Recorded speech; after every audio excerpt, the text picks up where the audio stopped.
In the Iowa City Press Citizen article, they also did speak about receiving a grant, approximately $1 million grant, to construct a rail to support that foundry to move supplies and finished products back and forth, I'm assuming.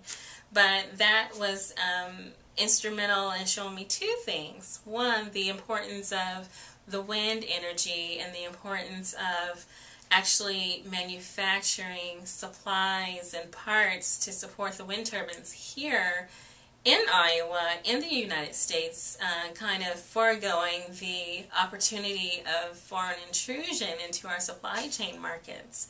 That was how China dominated wind energy in their area of the market. They created their own supplies, and so I'm really pleased to see that that's catching on, the importance of that, and then also the job creation, and then with the rail that they're building to support that, the significance of infrastructure to manufacturing should not be underestimated as well. Infrastructure is very crucial to any development in terms of supporting manufacturing, economic development, and then you take it on a greater level, the possibility of passenger rail, and moving people back and forth and supporting business.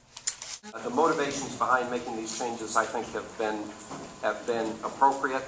There's discussion about reducing the tax burden on commercial property. That's a good thing. There's discussions about providing more equity to property taxpayers. That's a good thing. There's discussion about making Iowa more competitive.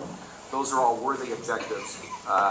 But as you can see, or as you will see in a moment, the impacts on the city of this particular proposal are quite drastic in context of what you've done recently. So, very interesting article.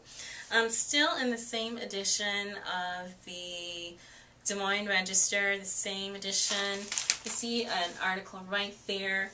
Grassley calls for United Front on tax credits for wind energy. It's catching on. United States Senator Chuck Grassley on Wednesday told wind energy advocates in Des Moines that they should make a united push for continued tax credits in Congress to avoid political problems that face the ethanol industry. Ethanol is pretty controversial. There are vested interests in ethanol. There are people who support the industry, but then there are quite a few who are not supportive of the industry, particularly grocers, and then small farmers, and then the oil industry, environmentalists, and the list goes on. So ethanol is very controversial. According to Chuck Grassley, ethanol is partly in trouble because the ethanol industry is divided. That's what he told the Iowa Wind Energy Association at their conference. We don't want that in wind. No, we don't. Grassley added that Congress should consider various incentives for the oil, wind, solar, and other energy industries as part of a national energy strategy, not in the piecemeal legislation and fits and starts attacks on aid that happen now. This is according to Grassley. I don't want to deal with reducing subsidy of oil companies just because they are making a big profit now. I think the debate should be in context of an energy bill. You ought to have the subsidy, you ought to have a level playing field that subsidizes wind, solar, and oil energy, he added. So, Chuck Grassley has a vast amount of this experience in the public policy field, energy and agriculture. I think it's advice well taken. I feel that he understands his role in guiding Iowa's future, but then also the fact that he's a United States Senator representing Iowa, that he has a role in national policy as well. And so it's nice to see both Terry Branstad and Chuck Grassley stand up for Iowa jobs, for Iowa industry, for Iowa manufacturing, and then also promoting the fact that we have something to offer our country, our nation. It does Iowa proud, and I'm really glad that they did that. Thank you. Okay, so if we try to boil this all together, what does it mean to the city? If we turn the page, we'll see a few bullet points that deal with total impact of House File 691 on the city of Des Moines. Several points. First of all, if you aggregate those losses, it's about $30 million in annual revenues. Keep in mind our general fund is around $150 million, so to put it in some context for you, $30 million is about 20% of our entire general fund. This would mean a reduction of essential services. As the mayor points out many, many times, if you look at our general fund, about 60% of our general fund is police and fire, so it's awfully hard to cut $30 million out of annual expenses without touching those two services that we provide, which are highly regarded by our citizens, and frankly, this council has been loath to cut those in the past, but it would be hard to achieve those kind of cuts without impacting those services. In the Des Moines Register, this is the May 7th edition. Here's someone commenting that I don't think I filled up for less than 35 cents since Reagan was in office.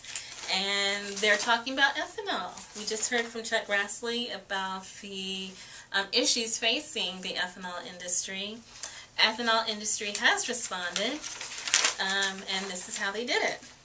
Cars, trucks, and SUVs lined up at an Ankeny Come and Go on Friday for a taste of what's to come. Lower gas prices. While the drivers were taking advantage of an 85-cent per gallon ethanol promotion, traders were finishing off a 15% decline in crude oil prices for the week. So that's their marketing strategy. If you offer it to them at market level or lower, you'll kind of get those customers and maybe they'll keep coming back. But E85 is 15% ethanol, and the rest would be gasoline in the tank.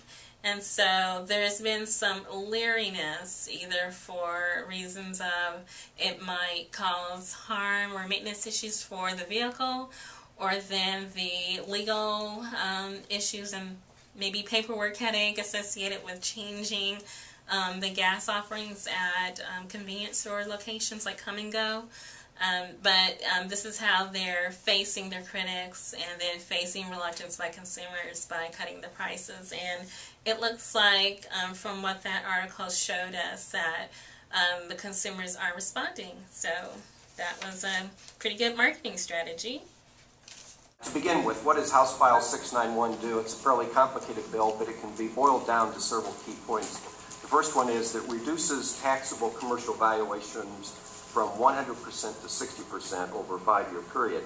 Now, what does that mean? That means that estimated annual impact by year 5 for the city of Des Moines is about $28 million a year. Now, that's $28 million every year. It's not cumulative.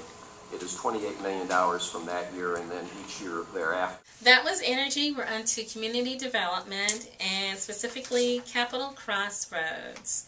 Capital Crossroads, a vision for Greater Des Moines and Central Iowa.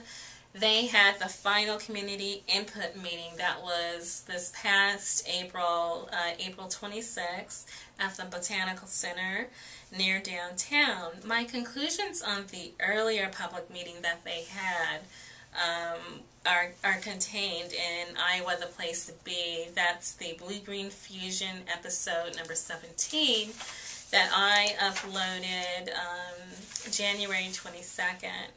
And so at this later meeting, they presented the target cluster and marketing analysis.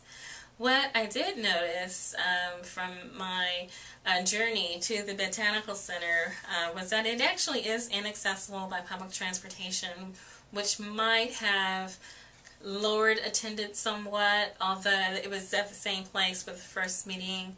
But this meeting also was scheduled at exactly 5 o'clock in the evening. And so people who work the 9 to 5 or the 8 to 5 or have a kind of a commute to get through to get where they're going after their job, they may have missed out. And so scheduling the meeting at exactly 5 o'clock, which was different from the earlier meeting that was scheduled at 6, may have also kind of lowered attendance. So there were about half the people in the room at this second meeting that there was at the first public meeting. But anyway, there's quite a few people there, including me. But anyway, the Capital Crossroads vision, survey or study covered the greater Des Moines area.